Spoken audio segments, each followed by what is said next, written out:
नमस्कार, आदाब, सत श्री अकाल। कैसे हैं आप सब? मेरा नाम है मिथिलेश सरदारा। स्वागत है आप सभी का फिर से एक बार हमारे यूट्यूब चैनल पे। कुछ लोगों को अपने आर्म साइज़ से काफ़ी प्रॉब्लम होता है क्योंकि वो अपना जो आर्म्स का साइज़ है वो सही तरीके से ग्रोथ नहीं कर पाते। इसके बहुत से रीज़न हो सकते हैं जो कि अमूमन आप जिम में शायद करते हैं, खासकर बिगनर्स के साथ काफ़ी प्रॉब्लम है। तो इसी टॉपिक को आज मैं कवर करने की कोशिश करूँगा कि आपको अपना आर्म्स का साइज़ बढ़ाने के लिए आपको किन चीज़ों का ध्यान रखना है। ठीक है, सबसे पहले तो इस चीज़ को समझिए कि जो आपका सबसे पहली गलती देखिए बिगनर्स क्या करते हैं, खासकर वो ज़्यादातर अपने आर्म्स में बाइसेप पे ज़्यादा ध्यान करते हैं। देखिए, आपको अगर अपना आर्म्स का साइज़ बड़ा चाहिए तो आपको अपने ट्राइसेप मसल्स पे ज़्यादा फोकस करना पड़ेगा।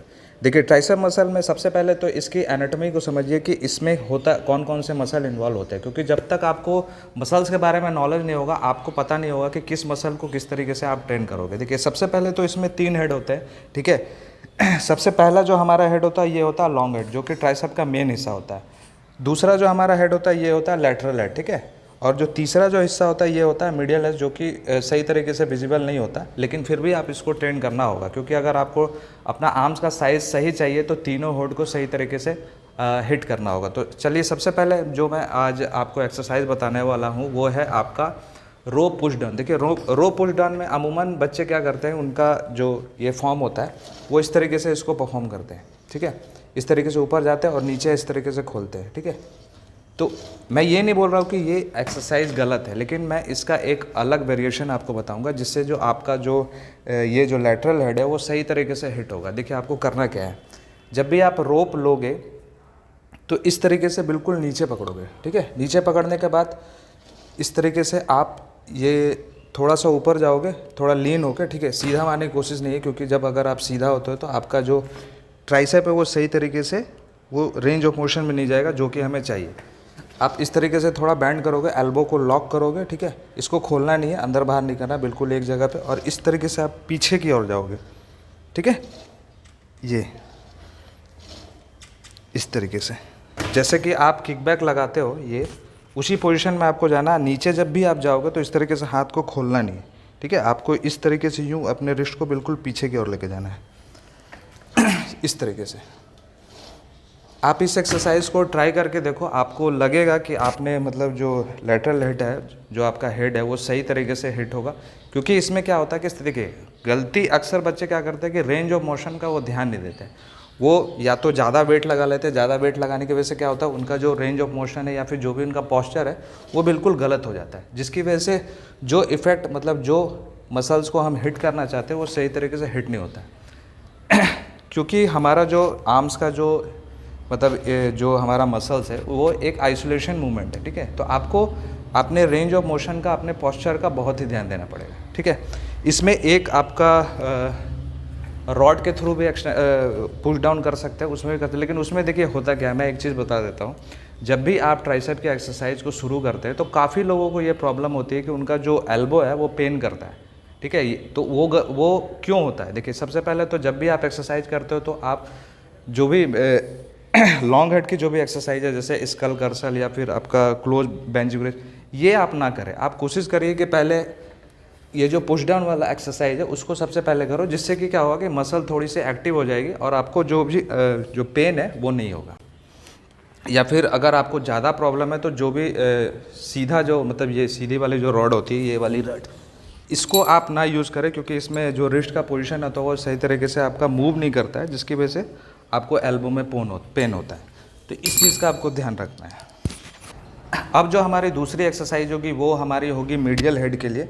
मीडियल हेड आपका ये वाला पार्ट होता है, उसको भी काफ़ी 90% बच्चे जो होते हैं वो इसको सही तरीके से या तो परफॉर्म नहीं करते या फिर उसको उस मसल को हिट नहीं करते, क्योंकि उसको उस मसल के बारे में पता ही नहीं होता। तो आपको इसको भी उसी तरीके से हिट करना होगा। इसके लिए देखिए, आपको क्या करना, अमूमन आप पुश डाउन जो करते हैं ये नॉर्मल तरीके से इस तरीके से करते हैं। तो अगर आपको मीडियल हेड के लिए एक्सरसाइज करना है तो आपको इसको रिवर्स पकड़ना है, उल्टा। ठीक है, सेम पोजीशन, इसी तरीके से आप बैंड होगे ऊपर की ओर, छाती जो आपका लोअर चेस्ट है वहाँ तक आओगे। एल्बो का मूवमेंट नहीं करना है, इस तरीके से स्विंग नहीं करना है। ठीक है, और ईगो लिफ्टिंग तो बिल्कुल नहीं करना है अपने आर्म्स के एक्सरसाइज में। इस तरीके से परफॉर्म करोगे। ठीक है, रेंज ऑफ मोशन का ध्यान रखोगे। मसल जब नीचे जाओगे मसल को स्क्वीज करोगे, एल्बो लॉक करोगे, फिर वापस आओगे, फिर जाओगे, एल्बो लॉक करोगे, फिर वापस आओगे। ठीक है, एक्सरसाइज होगा वो होगा हमारा लॉन्ग हेड के लिए। देखिए लॉन्ग हेड आपका ट्राइसेप का मेन मसल होता है, इसको सही तरीके से हिट करना बहुत ज़रूरी है। इसमें जितने भी एक्सरसाइजेज आप करेंगे उसमें आप ध्यान दोगे कि आपका जो भी वेट होगा वो इसमें ज़्यादा से ज़्यादा कैरी करने की कोशिश करोगे, क्योंकि जो भी हमारा 2 मसल्स का जो एक्सरसाइज है उस वो एक आइसोलेशन मूवमेंट होता है जिसमें कि आप ज़्यादा वेट को कैरी नहीं कर पाओगे। तो आपको अगर अपने आर्म्स का साइज़ बढ़ाना है तो आपको लॉन्ग हेड का जो भी जितने भी सारे एक्सरसाइज है उसमें आपको वेट को कैरी करना होगा।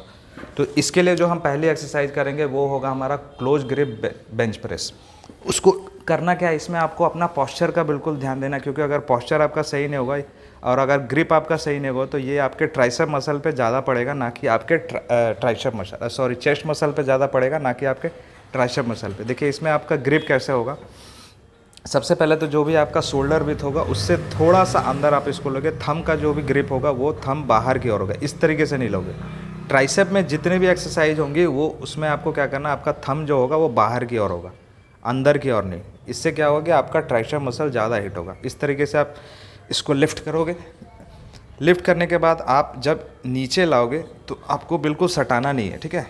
ये हल्का सा ऊपर करके ट्राइसेप को लॉक करना है ऊपर की ओर, इस तरीके से ऊपर की ओर लॉक करना है, इस तरीके से। इस तरीके से हम अपने जो भी हमारा लॉन्ग हेड होगा उसको हिट करने की कोशिश करेंगे। तो इसके लिए हम एक और दूसरा एक्सरसाइज करेंगे, वो होगा हमारा स्कल कर्सल। चौथा जो हमारा एक्सरसाइज होगा वो भी हम अपने मेन हेड के लिए करेंगे, लॉन्ग हेड जो कि है उसके लिए भी एक जो मेन एक्सरसाइज है ट्राइसेप के लिए उसको हम परफॉर्म करेंगे, वो है स्कल कर्सल। काफ़ी लोगों को इसके बारे में पता होगा। मैं अभी फ़िलहाल आपको बस एक डेमो करके दिखा रहा हूँ, इसमें मैं वेट को कैरी नहीं करना, ठीक है। इसके लिए आपको क्या करना है, आपको सबसे पहले इस तरीके का एक इजी बार को लेना है। सीधा रॉड में आप इसको ना ही परफॉर्म करें तो अच्छा है। क्यों नहीं करें, क्योंकि उसको करने से हो सकता है कि आपको एल्बो में इन फ्यूचर में प्रॉब्लम हो सकता है, क्योंकि वेट ज़्यादा कैरी होता है और रिस्ट का जो मूवमेंट होता है वो थोड़ा सा प्रॉब्लम कर सकता है आपको। तो इसमें आपको क्या करना है, अगर आप थोड़े से वाइड हो तो आप इसको यहाँ पर पकड़ सकते हो, ठीक है, इस तरीके से। और जब भी आप जाओगे नीचे तो क्या करोगे कि बहुत से बच्चे क्या करते हैं, इस तरीके से पीछे की ओर लेके जाते हैं, ठीक है। तो जिसमें क्या होता है, हमारा जो एल्बो होता है वो मूवमेंट कर जाता है। तो जिसकी वजह से क्या होता है कि जो भी जिस मसल को हम सही तरीके से हिट करना चाहते हैं वो हो नहीं पाता। तो आपको क्या करना है, आपके फोरहेड का जो जहाँ से आपके जो बाल है वो शुरू होता है वहाँ तक आपको लेके जाना है, यहाँ तक, ठीक है। कोशिश करना है कि जो आपका एल्बो है उसका मूवमेंट ना हो। इस तरीके से वेट को उठाना है, इस तरीके से। इसमें रिस्ट का मतलब एल्बो का कोई मूवमेंट नहीं होना चाहिए। अगर एल्बो मूवमेंट करेगा तो जो भी मसल उस तरीके से इम्पैक्ट नहीं पड़ेगा उस पर, इस तरीके से। तो कोशिश करिए कि ये सारी एक्सरसाइज़ों को अपने ट्राइसेप मसल के दौरान आप इसमें ऐड करें, तो आपको क्या हुआ कि जो भी आपका ट्राइसेप मसल है वो सही तरीके से हिट होगा, क्योंकि आपको तीनों मसल को सही तरीके से हिट ज़रूर करना है, तभी जाके आपका ट्राइसेप का जो मसल है वो सही तरीके से ग्रोथ होगा। देखिए इसमें बिगनर्स काफ़ी गलती करते हैं, या फिर जो आपके इंटरमीडिएट लेवल के जो भी बॉडी बिल्डर है वो भी गलती करता है। देखिए होता क्या है कि आपके जितना भी पुश के जो एक्सरसाइज होता है, जैसे कि आपका चेस्ट के वर्कआउट, आपके शोल्डर का वर्कआउट और आपके आर्म्स का वर्कआउट, जैसे कि ट्राइसेप, उसमें भी आपका ट्राइसेप इन्वॉल्व होता है। अगर आप चेस्ट कर रहे हो, अगर आप शोल्डर कर रहे हो, तो वहाँ भी आपका ट्राइसेप है वो आपका हिट होता है। तो आपको हफ्ते में 2 दिन से ज़्यादा इसको करने की कोई ज़रूरत नहीं है। बिगनर्स हमेशा ये गलती करते हैं कि वो ज़्यादा इसको ट्रेन कर देते हैं। ओवर ट्रेन होने की वजह से क्या होता है कि जो आपका मसल्स है वो ग्रोथ नहीं करता। तो इन सब चीज़ों का आपको ध्यान रखना है। और सबसे पहली चीज़, आपका न्यूट्रिशन अगर जब तक अच्छा नहीं होगा, आपके किसी भी मसल्स को ग्रोथ कराना आपके लिए काफ़ी मुश्किल होगा। तो ये थी हमारी आज की वीडियो। आई होप आपको पसंद आया होगा। और फिर भी इस वीडियो से रिलेटेड कोई भी क्वेश्चन हो, कोई भी सजेशन हो, तो प्लीज़ नीचे कमेंट सेक्शन में जरूर लिखिएगा। और अगर मेरे चैनल पर नए तो प्लीज़ सब्सक्राइब करके बेल आइकन को जरूर दबाइएगा, जिससे मेरी आने वाली वीडियो के नोटिफिकेशन आपको टाइम टू टाइम मिलते रहे। तब तक के लिए जय हिंद। मिलता है अगली वीडियो में। नमस्कार।